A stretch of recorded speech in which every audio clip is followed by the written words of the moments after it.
champion Bucs banged up, still 11.5-point favorites against the Bears. And with that, we welcome back Todd Fuhrman, our Vegas expert, to talk about those games. And, let's start with that Chiefs-Titans game. Like I said, Titans have to be feeling about as good about themselves as they felt in a long time after that win against the Bills.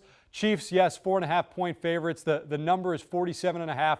Sunday, 1 o'clock on CBS. Which way you leaning in this one?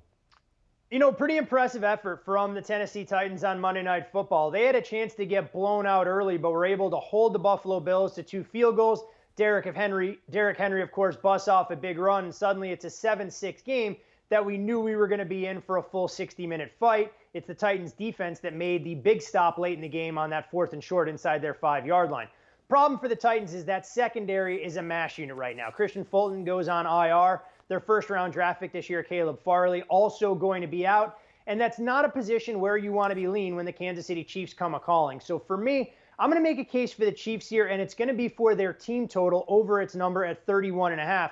I know we all kept our eyes on the injury report this week, trying to figure out if Kansas City could be down the services of maybe 1 or possibly 2 weapons in the likes of Tyreek Hill and Travis Kelce. Both guys expected to play now. And when you look at Kansas City, they've scored touchdowns on more than 50% of their offensive drives. They've been done in by the turnover bug. As long as they can clean that up a little bit, I think they'll be just fine. I wouldn't be shocked whatsoever if Patrick Mahomes and company put on a show hanging 4 touchdowns on the Titans, maybe even by halftime.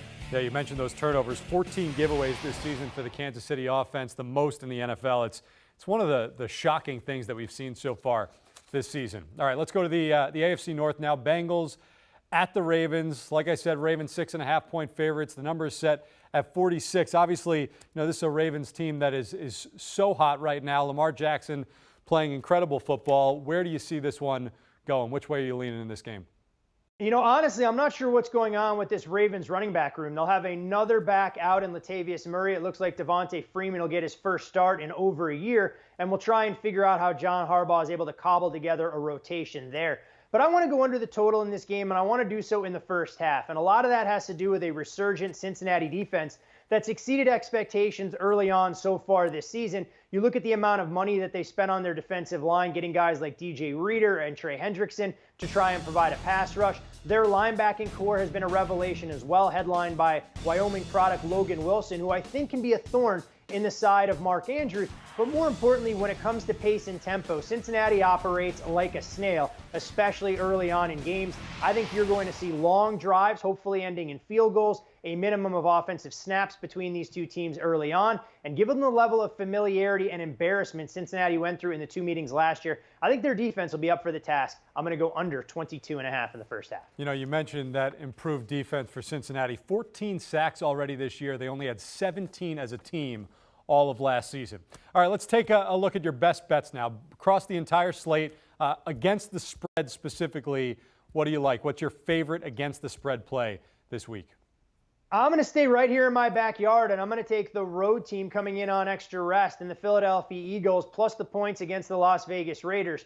We were all excited about how Vegas bounced back after their dreadful performance against Chicago, but suddenly you watch the Denver Broncos earlier this week against the Cleveland Browns, and you begin to wonder, maybe Vegas wasn't that impressive. Denver could just be that bad.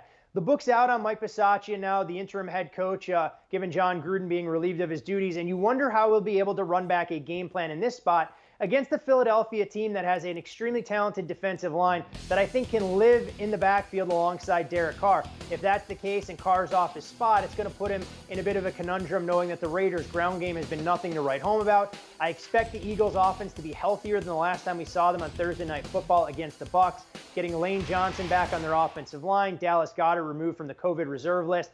And I just get the feeling that Philadelphia's got something special in store for a Raiders team that hasn't shown the ability to be methodical moving the ball down the field. Look for Jonathan Gannon to throw a few curveballs out there. I think the Eagles not only cover, but win this game outright. All right, what about the numbers? Let's talk totals here. What's your best total wager this Sunday? We're going to go to Sunday night, and Mother Nature hopefully complies with some of our best wishes to go under the total in the first half between the 49ers and Colts. When you look at this 49ers offense, they're going to get their leader back in Jimmy Garoppolo, But the one thing we've grown accustomed to with San Francisco, it's a very methodical passing game, a lot of dink and dunk, not a ton of deep shots. And with wind in the forecast, that's only going to be more pronounced here. I know Carson Wentz is starting to show his moxie and mettle and taking over the Colts offense, but I also wonder the caliber of competition. He's done it again in recent weeks. That Baltimore secondary was banged up and Wentz was able to feast on Monday Night Football. I don't think he'll find the sledding nearly as smooth here against the 49ers defensive line. A lot at stake for two teams that have been relative disappointments to start the campaign. I think you could see a conservative game plan both ways and a lot of running early on. I'm going to go under 21.5 in the first 30 minutes.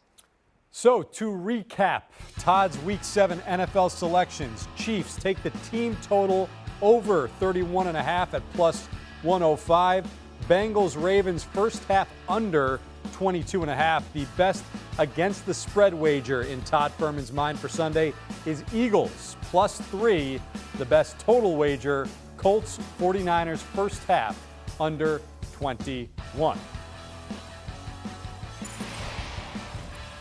Now it's that moment that everybody's been waiting for. Todd Fuhrman's Week 7 parlay. What do you got? Well, what I have is my hair looks a heck of a lot better in that full screen than it does look in real life right now. I'm telling you, it looks good. It's putting me to shame. No. It's putting me to shame. Tim Doyle got me off my game. You look good. You look confident. You don't care about your appearance because you know you've got the knowledge. That's it. That's how I'm taking this. I like it. I like the glass half full mentality. I tried to dig this weekend and find an ability to put together a 3 or 4 teamer in the NFL, but the card just wouldn't comply. So we talked about the Eagles being the best bet as far as parlay purposes. We'll tie them in here as one of 2 legs, but we'll do so on the money line and take that generous plus $1.35, plus $1.40. And when we're looking at a total here, we'll go under the first half between the Giants and Carolina. This is a Carolina offense that's really struggled in pass blocking. You've seen Sam Darnold struggle without his security blanket and most dynamic game breaker in Christian McCaffrey. Meanwhile, on the other side, this Carolina defensive front has really been outstanding. We know the Giants depleted at the skill position spots, and I think Daniel Jones' primary job should be just to protect the football. I'll go under in the first half with Giants and Panthers, and we'll tie that into a little Eagles action on the money line. Todd Fuhrman looking tremendous, by the way, with a lot of first half unders this week.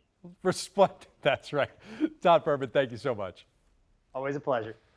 All right, here's his Week 7 NFL parlay. Take the Eagles, money line plus 130. Panthers, Giants, first half under 21. You take those 2, you bet 25, you win almost 110. Just do it. Do you want a sports network that delivers everything that matters about the game? The highlights, the picks, the instant analysis, no yelling, no fake debates, no politics. Hit the subscribe button and never miss a moment.